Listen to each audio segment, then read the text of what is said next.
አልহামዱሊላህ ወላሂ ስቀንም አዝነንም ሳይሳካልንም ቀርቶ ለዚህ ቀን ደርሰናል አልহামዱሊላህ።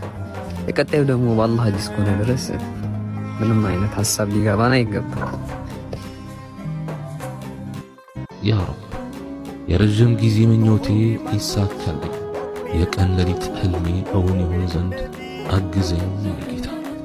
ኢላሂ የደካማው የሰው ልጅ ሁሉ ብርቱ መደገፊያ ነህና ወደ ራስህ አስጠጋኝ። ባንተ መወደድና ባንተ ዕውቅና ማግኘት የህልሜ ሁሉ ጣቢያ የምኞቴ ሁሉ ከፍታ ነውና አቅርቤ ከምትወደው መልእክተኛ ከታላቁ ሙሐመድ ዓለይሂ ሰላቱ ወሰላም መጎራበትን እናፍቃለሁ። ናፍቆቴ ይሳካልኝ ዘንድ እርዳኝ ኢላሂ። ወረቢ ሚያዘኙ ለናደሱ በከት ጀለቴኑ ፈሲስረሱ ኑ ምስኪን ረቢ ኑ አጀጀበሱ ኑ ታሲሱማ ተረኮ ስትደይሱ ነመሰትደይሱ ወፍራም